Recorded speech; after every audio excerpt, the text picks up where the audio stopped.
نحمده ونصلي على رسوله الكريم اما بعد فاعوذ بالله من الشیطان الرجیم بسم اللہ الرحمن الرحیم۔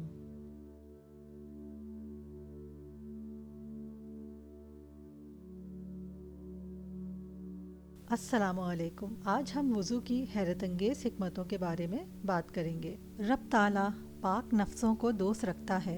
پاکی اور طہارت انسانی جسم کے لیے کتنی ضروری ہے، اس کا اندازہ اس سے لگایا جا سکتا ہے کہ اسلام میں صفائی کو نصف ایمان کہا گیا ہے۔ یہ پاکی ہی ہے جس سے ہمیں اللہ تعالیٰ کا قرب حاصل ہوتا ہے۔ یہی وجہ ہے کہ کسی عبادت کو شروع کرنے سے پہلے وضو کا حکم دیا گیا ہے، اور ساتھ ہی جسم کی پاکی اور طہارت کا بھی حکم دیا گیا ہے، چاہے وہ نماز ہو یا قرآن مجید کی تلاوت۔ اس لیے ہمیں اپنے کپڑوں اور جسم کی پاکی کا خاص خیال رکھنا چاہیے، اور اس کا سب سے اچھا اور آسان طریقہ اپنے آپ کو باوضو رکھنا ہے۔ حدیث میں آتا ہے کہ الوضو سرہ من اسرار اللہ، یعنی طہارت اور وضو رب تعالیٰ کے بھیدوں میں سے ایک بھید ہے۔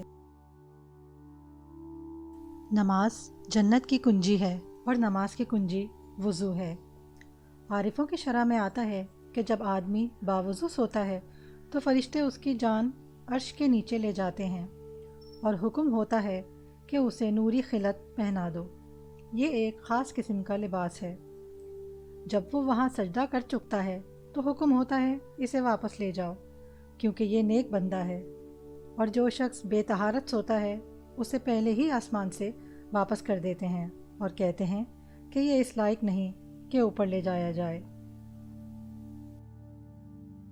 حضرت ابو ہریرہ رضی اللہ تعالیٰ عنہ سے مروی ہے کہ حضور نبی کریم صلی اللہ علیہ وآلہ وسلم نے فرمایا، قیامت کے دن تم اس حال میں اٹھو گے کہ تمہارا چہرہ اور ہاتھ پاؤں وضو کرنے کی وجہ سے سفید ہوں گے اور چمک رہے ہوں گے، لہٰذا جو شخص تم میں سے طاقت رکھتا ہو وہ اپنے ہاتھوں، پاؤں اور چہرے کی سفیدی اور چمک کو زیادہ کرے۔ ایک اور جگہ بیان ہوتا ہے کہ جو نماز کے وقت سے پہلے وضو کر لے اس کے اہل و عیال کبھی محتاج نہیں رہیں گے۔ وضو کے ضمن میں تحت الوضو کا ذکر بھی ضروری ہے۔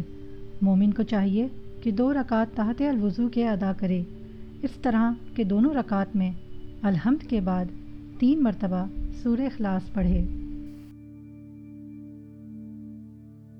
ہر عضو کو 3 بار دھونے میں بڑی حکمت ہے۔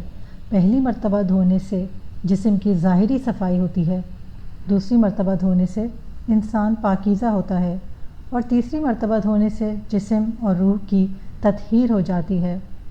وضو کرنے میں اس قدر احتیاط کی ضرورت ہے کہ انسان کا دل مطمئن ہو جائے، اور وضو کرتے وقت انگلیوں میں خلال کرنا سنت ہے۔ رسول اللہ صلی اللہ علیہ وآلہ وسلم نے فرمایا، جس نے وضو کرنے سے پہلے بسم اللہ نہ پڑھی اس کا وضو نہیں، یعنی کامل وضو نہیں۔ ایک اور جگہ فرمایا، تم میں سے جو کوئی وضو کرے اور کامل وضو کرے پھر پڑھے اشہد ان لا الہ الا اللہ وحدہ لا شریک لہ واشہد ان محمدا عبدہ ورسولہ، اس کے لیے جنت کے 8 دروازے کھول دیے جاتے ہیں، جس دروازے سے چاہے داخل ہو۔ مشائخ بیان کرتے ہیں کہ سردی کے موسم میں وضو کرنا سال بھر کے جہاد کے برابر ہے۔ حضور صلی اللہ علیہ وآلہ وسلم نے فرمایا، جو شخص وضو پر وضو کرے اس کے لیے 10 نیکیاں لکھی جائیں گی۔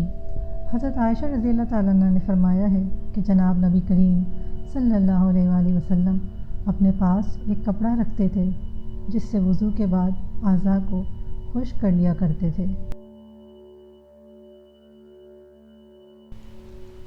حضرت ابو ہریرہ رضی اللہ تعالیٰ عنہ سے مروی ہے کہ حضور نبی کریم صلی اللہ علیہ وآلہ وسلم نے فرمایا، جب مسلمان وضو کرتا ہے تو جس وقت وہ کلی کرتا ہے اس کے منہ کے تمام گناہ جھڑ جاتے ہیں۔ جب ناک میں پانی ڈالتا ہے تو ناک کے تمام گناہ خارج ہو جاتے ہیں، اور جب چہرہ دھوتا ہے تو اس کے وہ گناہ بھی جھڑ جاتے ہیں جو اس نے اپنی آنکھوں سے کیے تھے، اور جب وہ دونوں ہاتھوں کو بازوؤں تک دھوتا ہے تو پانی کے آخری قطرے کے ساتھ اس کے ہاتھ کے گناہ دھل جاتے ہیں، اور پاؤں دھونے سے پاؤں کے گناہ دھل جاتے ہیں۔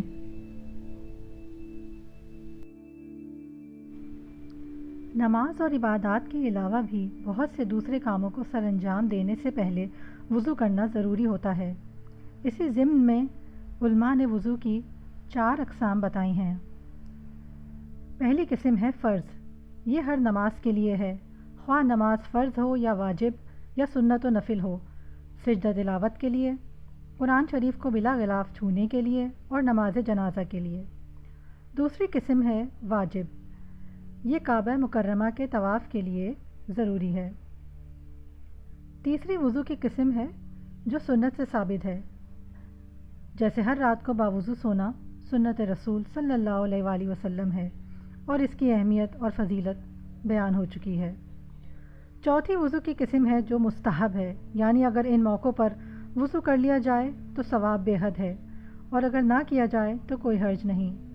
مستحب یہ ہے کہ ہر وقت باوضو رہا جائے، نماز کے باہر کہے کے بات کر لیا جائے، غیبت اور برے کلام کے بعد، کسی مزار کی زیارت کے لیے، کھانا کھانے کے لیے اور کھانے سے پہلے وضو ہو تو بے حد برکت کا باعث ہے۔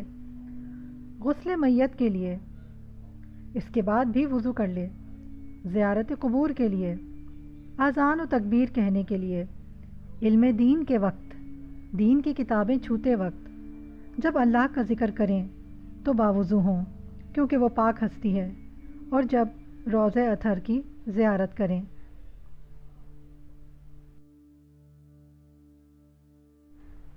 اور آخر میں خلاصہ کلام یہ ہے کہ جو شخص ہمیشہ باوضو رہتا ہے تو اللہ تعالیٰ اسے 7 خصلتوں کی عزت بخشتا ہے۔ فرشتے ان کے ساتھ رہنا پسند کرتے ہیں۔ اعمال لکھنے والے فرشتے اس کا سارا وقت عبادات میں لکھتے رہتے ہیں۔ بدن کے تمام حصے تسبیح کرتے ہیں۔ جماعت میں اس کی پہلی تکبیر کبھی نہیں چھوٹتی۔